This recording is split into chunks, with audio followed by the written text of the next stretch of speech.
sentiments of millions of our compatriots. Mr. President, the cowardly U.S. aggression against Venezuela is a criminal act in violation of international law and the UN Charter.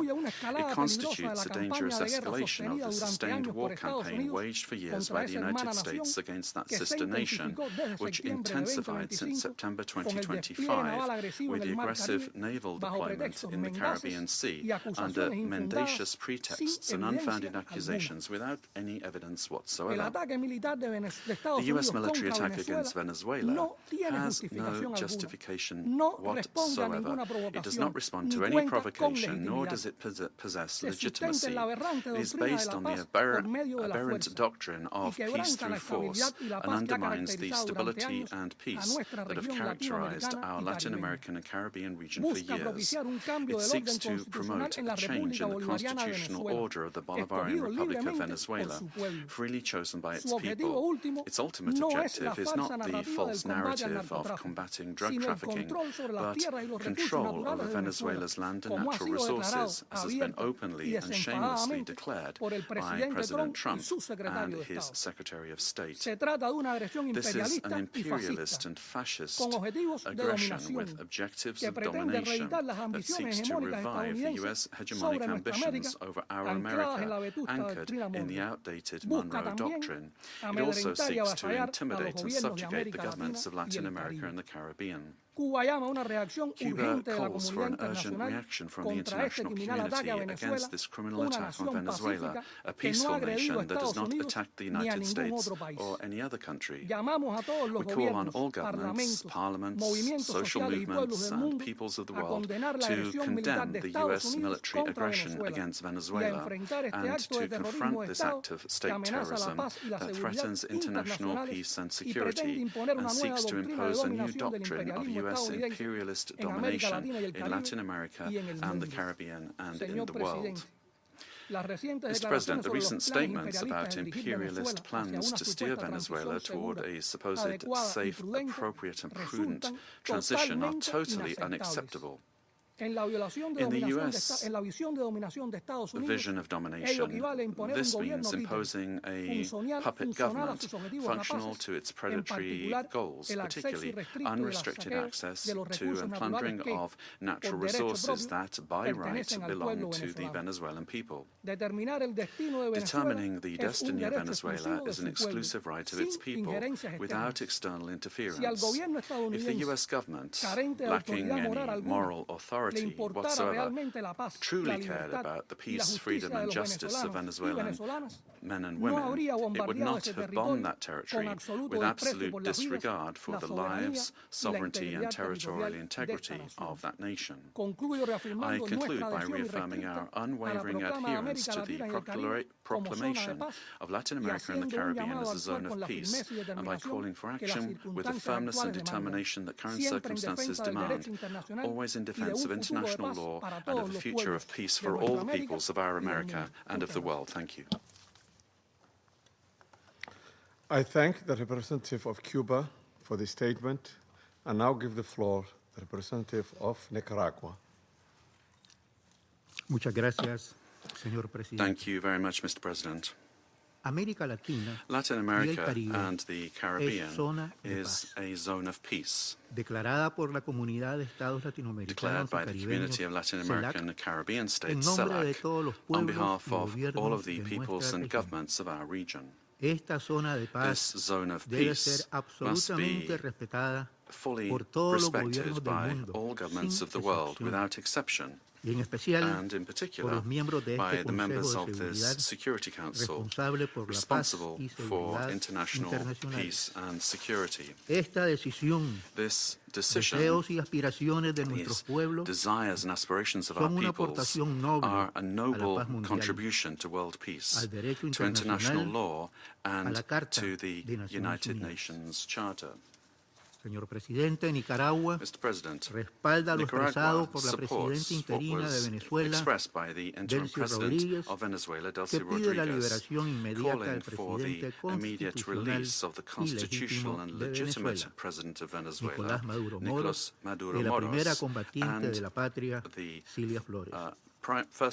Todos los Estados miembros de Naciones Unidas tenemos el deber de respetar el derecho internacional, el espíritu, los propósitos y principios de la Carta de Naciones Unidas, el derecho a la soberanía, autodeterminación, integridad territorial de los Estados, la no injerencia, la convivencia pacífica. El pueblo venezolano es el pueblo digno de Bolívar, de Chávez, de Maduro, e históricamente indoblegable que defiende su soberanía y su derecho a la paz. Nicaragua siempre estará con Venezuela.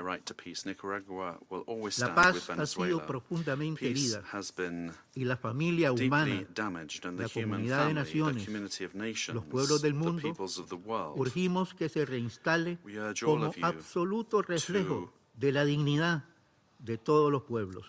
Muchas gracias. Respect the dignity of all peoples. Thank you.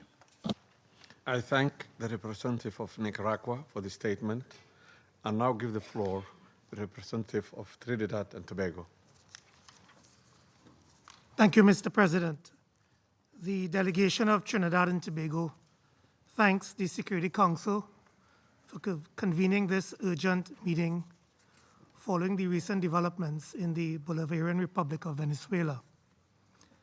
My delegation addresses this council today as a Caribbean nation, a neighbor of Venezuela, and a long-standing advocate for peaceful coexistence and the rule of law. The government of Trinidad and Tobago has taken note of the military operations undertaken by the United States in Venezuela.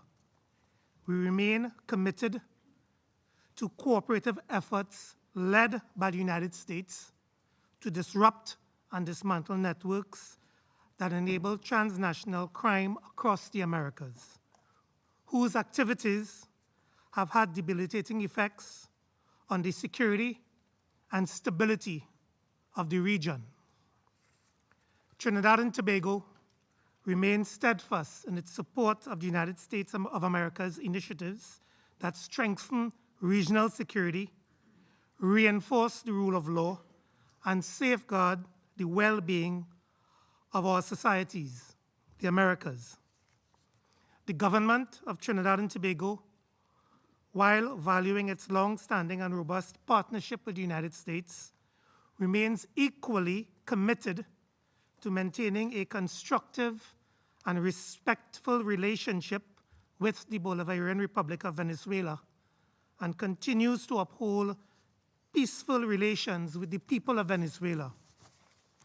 The delegation of Trinidad and Tobago wishes to underscore its long-standing relationship with both the United States and Venezuela, and stands ready to work collaboratively with all partners who share the aspiration of a safer, more prosperous and stable hemisphere. Mr. President, I thank you. I thank the representative of Trinidad and Tobago, and now give the floor to the representative of Spain. Señor Presidente, en primer lugar, me gustaría felicitarle por la asunción de la presidencia mensual del Consejo de Seguridad de Naciones Unidas y desearle todo el éxito en el desempeño de sus funciones. Agradezco la convocatoria de esta importante reunión y también transmito mi agradecimiento a la secretaria general adjunta y jefa del Departamento de Asuntos Políticos y Consolidación de la Paz de las Naciones Unidas, señora Di Carlo, por la información proporcionada en el día de hoy. España expresa su profunda preocupación por lo ocurrido en Venezuela, que, como ha señalado el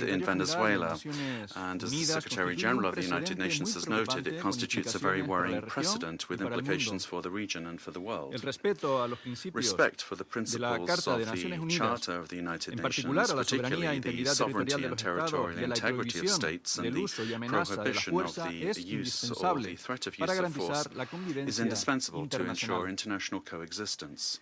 España defiende la vigencia de un orden internacional basado en reglas, donde resulta imperativo apostar, como recoge el artículo 2.3 de la Carta, por el arreglo pacífico de las controversias. Consideramos que estas acciones constituyen un precedente muy preocupante para la paz y la seguridad regional, y recordamos que los recursos naturales del país son parte de su soberanía.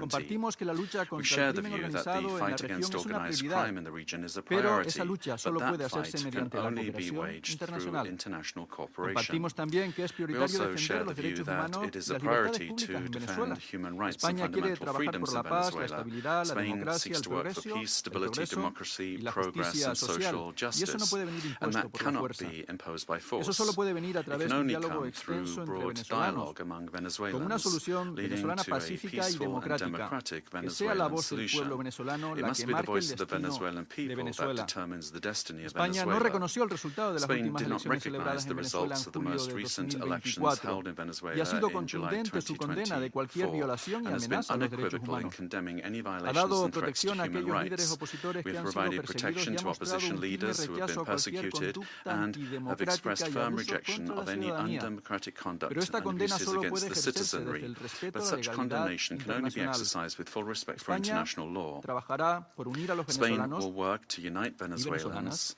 y apuesta por men el and diálogo y la women, paz, and porque is la fuerza committed to dialogue jamás and peace because trae force más never democracia. brings Gracias, more señor democracy. presidente. Thank you, Mr. President. I thank the representative of Spain, and I now give the floor to the representative of South Africa. Thank you, Mr. President. We wish to congratulate the Federal Republic of Somalia for assuming the rotating presidency of the United Nations Security Council for the month of January, and wish you and your delegation all the best in the execution of your responsibilities. We also wish to thank you for convening this debate and affording all UN member states to participate, because the situation in Venezuela concerns all UN member states, given its implications for the credibility of the UN Charter and international law. Mr. President, integral to the maintenance of international peace and security since the establishment of the United Nations is the understanding that no nation can claim to be legally or morally superior to another. We are all nations born out of different histories and contexts, ascribing to the common values and principles enshrined in the Charter of the United Nations. Chief amongst these principles is the sovereign equality of all its members. By signing the Charter, we have all committed to settle our international disputes by peaceful means in such a manner that international peace, security, and justice are not endangered. We have also committed to refrain in our foreign relations from the threat or use of force against the territorial integrity or political independence of any state, or in any other manner inconsistent with the purposes and principles of the United Nations. The International Court of Justice has also previously affirmed that international law prohibits the use of force and intervention in another state's affairs. Due to the shortcomings of its predecessor, the League of Nations, the UN was created to prevent countries from resorting to conflict, to settle disputes and prohibit the use of force unless it is done in a legally prescribed manner. In doing so, the UN has played a pivotal role in ensuring peaceful existence amongst nations, including in ending the colonial subjugation by powerful countries over others, underpinned by respect for the equal rights of nations, large and small, and respect for the principle of equal rights and self-determination of peoples. Joining the organization and committing to its principles afforded protection to many of us, with the supposed assurance that no longer would one nation be seen as inferior to another. Unfortunately, when countries ignore the Charter and act contrary to its central premise, it undermines the credibility of the entire system in which we all undertake our international relations. The stability of the international system depends not only on the respect, but on the consistent application of these established legal norms. We all benefit from a rules-based international order based on international law. When we break those norms, we invite anarchy and an environment where might makes right, ignoring the complexity of interrelations and interdependence in our modern world. Mr. President, the unilateral military strikes carried out by the United States of America against Venezuela and the abduction of President Nicolas Maduro and his spouse from Venezuelan territory for transfer to the United States wantonly violates the sovereignty and territorial integrity and independence of Venezuela. These actions are also in stark contrast to our established legal norms, reinforcing the belief that might is right and undermining diplomacy. History has repeatedly demonstrated that military invasions against sovereign states yield only instability and deepen crises. Unlawful unilateral force of this nature undermines the stability of the international order and the principle of equality among nations. Such use of force also undermines the institutional infrastructure established to regulate relations among nations. We have seen examples of these in Libya, Iraq, and countless cases in Africa where foreign interventions and interference create security crises and undermine national governance institutions cultivated through nuanced and complex national contexts. South Africa stresses that allegations of internal governance challenges, human rights concerns, or acts of criminality by a head of state cannot justify a breach of the Charter's prohibition on the use of force, particularly Article 2.4 of the Charter. The peaceful resolution of disputes and internal matters must proceed in accordance with international law and through multilateral mechanisms. Additionally, under international law, a state has exclusive jurisdiction over persons and conduct within its own territory. Any enforcement of domestic law, including arrest by one state within the territory of another state without the state's consent, is an unlawful violation of sovereignty. There are recourse mechanisms at the disposal of states to implement international law. This includes taking action by bringing a case before the International Court of Justice or seeking action from the Security Council. We note the statement issued by a group of concerned countries, mainly those in the Latin American region, most affected by the developments in Venezuela, which reiterates that the situation in Venezuela must be resolved exclusively through peaceful means, through dialogue, negotiation, and respect for the will of the Venezuelan people in all its expressions, without external interference and in accordance with international law. Mr. President, each one of our countries, including our peoples, that are members of this organization and that are bound to its charters, have the right to determine our own democratic and political path. This inherent charter-given right to self-determination cannot and should not be abrogated. If we do not stand up for the sovereign rights of any nations or states when they are undermined and wantonly violated, then which one of us are safe or are guaranteed protection by the principles of the Charter and international law? Failure to act decisively against such violations is a tantamount to inviting anarchy and normalizing the use of force and military might as the main form of discourse in international politics. This would be a regression into a world preceding the United Nations, a world that gave us two brutal world wars, and an international system prone to severe structural instability and lawlessness. We cannot afford to proceed into a complex future without the stability and protection afforded by international law. I thank you.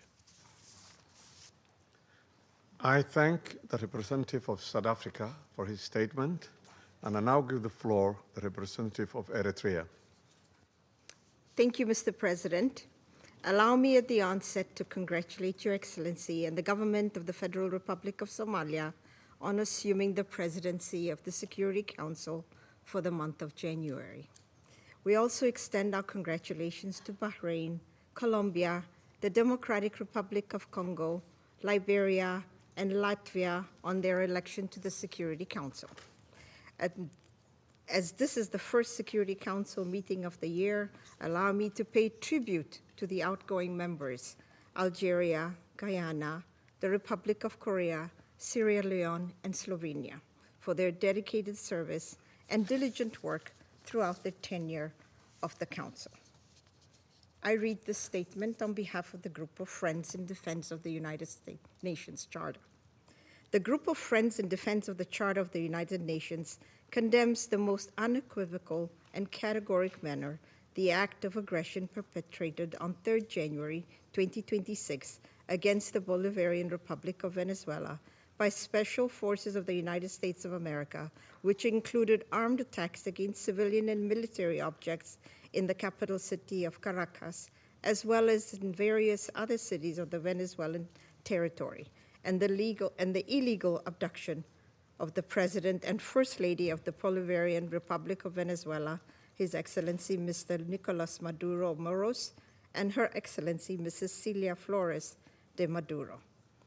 The member states of the Group of Friends in Defense of the Charter of the United Nations expressed their serious concern at the impact of these series of armed attacks, particularly on civilians and their human rights to life, which have included military assaults with U.S. Special Forces while emphasizing that such acts constitute a clear breach of international law and of each and every principle governing international relations, including those foreseen in the Charter of the United Nations.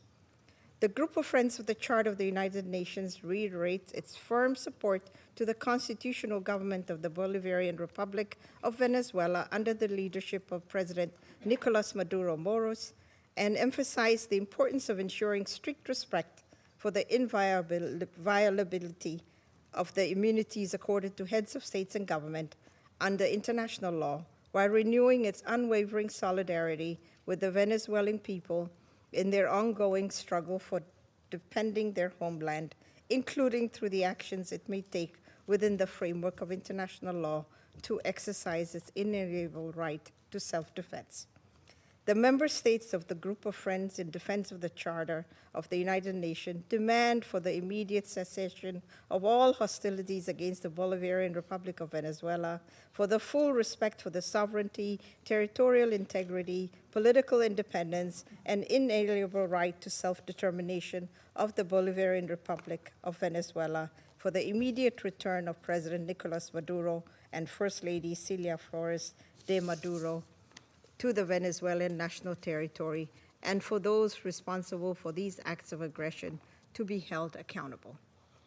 The Group of Friends of the Charter of the United Nations firmly reject the remarks delivered by the President of the United States of America during the afternoon of 3rd January 2026, in which he not only threatened with additional airstrikes against the Venezuelan territory, but also claimed to resolve to occupy and govern the Bolivarian Republic of Venezuela, and to exploit the natural resources and administer the wealth of that sisterly nation in what can only be described as the confession of a clear plan of annexation that foresees, among others, the complete obliteration of the inalienable rights of the Venezuelan people, as well as the fundamental rights of the Venezuelan state as a whole.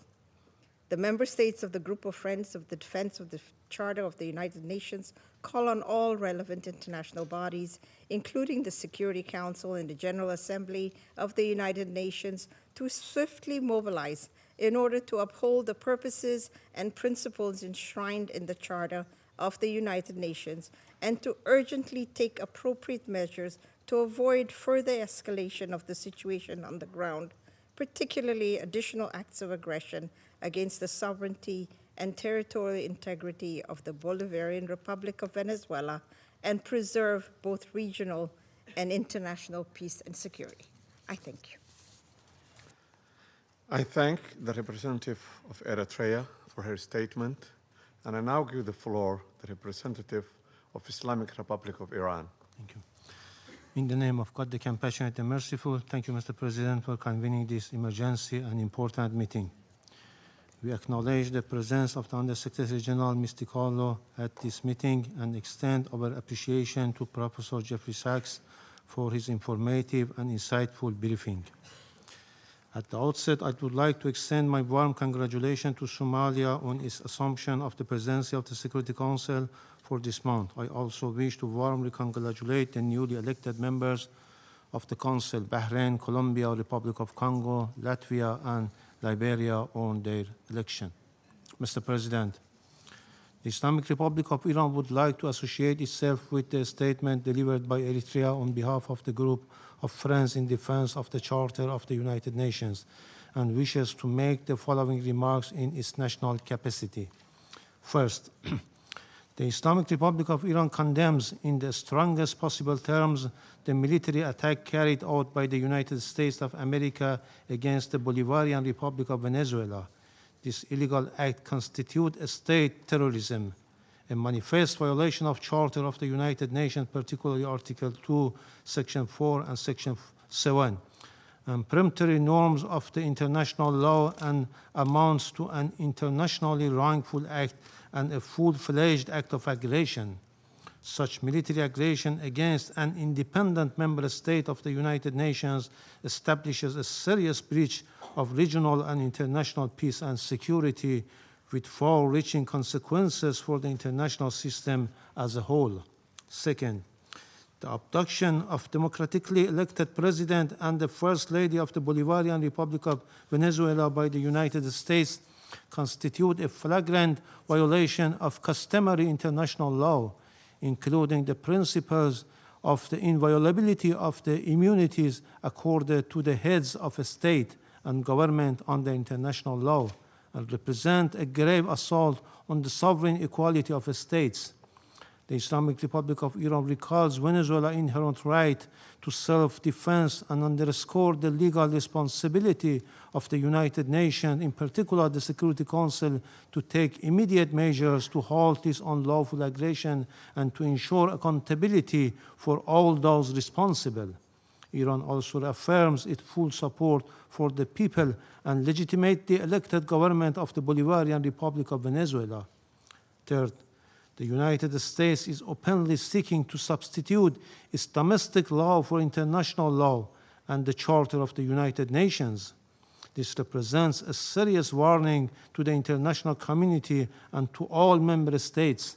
Such unlawful conduct strikes at the very foundations of the Charter-based international legal order and establishes a dangerous precedent that must be categorically and unequivocally rejected. The so-called declared U.S. policy of peace through strength prescribed the law of the jungle and the rule of force instead of rule of law, and if tolerated and normalized, would render the collective security system established by the Charter ineffective and devoid of purpose. Fourth, the continued inaction and paralysis of the Security Council in the face of the explicit threat and act of aggression by the United States have fostered a dangerous climate of impunity. It has emboldened the United States to persist in unlawful conduct that poses a grave threat to regional and international peace and security. In recent days, the President of the United States has repeatedly issued public threat of the use of force against the Islamic Republic of Iran in manifest violation of Article 2 of the Charter of the United Nations. At the same time, the United States is shedding crocodile tears for the Iranian people and hypocritically claims to support them while maintaining a well-documented record of intervention, the use of force, and the imposition of unlawful unilateral coercive measures against Iran. This includes its direct political, military, and operational support and involvement for Israeli regime unlawful joint war of aggression against Iran between 13 and 24 June 2025, which resulted in loss of civilian life, attacks on civilian infrastructure, and serious violations of fundamental human rights of the Iranian people. Iran reaffirms its inherent right to defend its sovereignty, territorial integrity, and national security, and to protect its people against any foreign interference. The United States of America will bear full responsibility for consequences arising from its unlawful threats and any ensuing escalation.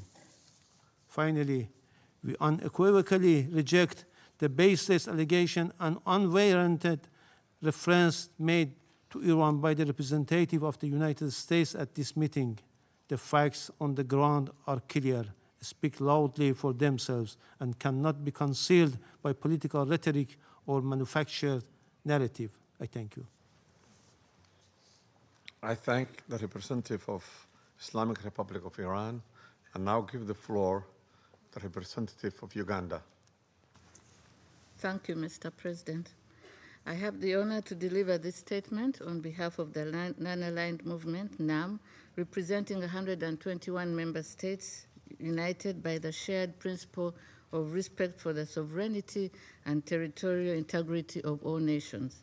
The Coordinating Bureau of the Non-Aligned Movement, NAM, categorically condemns the act of aggression perpetuated by the United States of America against the Bolivian Republic of Venezuela since the early hours of 3rd January 2026, which included armed attacks against civilian and military locations in the capital city of Caracas, as well as in various other cities of the Venezuelan territory. The Coordinating Bureau of the Non-Aligned Movement notes that attacks in question, which blatantly violate the purposes and the principles enshrined in the Charter of the United Nations, as well as the norms of the international law, constitute an act of war against the Bolivian Republic of Venezuela that undermines both regional and international peace, security, and stability, while also threatening the very right to life of the Venezuelan people. Excuse me. The Coordinating Bureau of the Non-Aligned Movement demands the immediate cessation of all hostilities against the Bolivian Republic of Venezuela, the full respect of the sovereignty, territorial integrity, political independence, and inalienable rights to the self-determination of Bolivian Republic of Venezuela, and that those responsible for those ongoing acts of aggression to be held accountable. The Coordinating Bureau of the Non-Aligned Movement reaffirms the inviolability of the immunities accorded to the heads of states and government under international law, which constitute a fundamental pillar of sovereign equality, peace, coexistence, and stable international relations. These immunities, firmly rooted in customary international law and consistent with the purposes and principles of the Charter of the United Nations, must be respected universally without discrimination, and any actions or measures that undermine or selectively disregard them risk eroding multilateralism, destabilizing international relations, and weakening the international legal order. Excuse me. Mr. President, the Coordinating Bureau of the Non-Aligned Movement reiterates its full solidarity with the people and government of the Bolivian Republic of Venezuela at this critical time, and insists that military solutions are not viable avenues for addressing any issues that may be of concern between members of the international community. I thank you, Mr. President. I thank the representative of Uganda for the statement.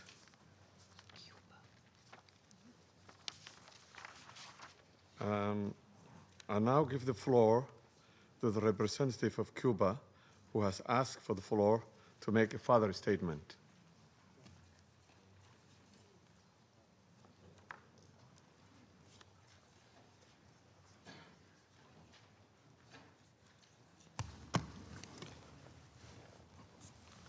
Gracias, señor presidente. Thank you, Mr. Señor President. presidente, Mr. President, mi delegación se ve obligada a hacer uso de la my palabra delegation feels it must take para the floor responder a again las to acusaciones respond to the infundadas unfounded formuladas por la delegación de accusations Estados formulated Unidos by contra the Cuba. United States against Resulta Cuba. indignante It que is, quienes han we are protagonizado indignant that agresiones those that have unilaterales led y unilateral violaciones aggressions and sistemáticas del derecho systematic internacional violations of pretendan international law erigirse en jueces de otros estados pretend to soberanos, judge lo other que en una sovereign actitud states absolutamente inmoral with e a totally irrespetuoso immoral e and irresponsable.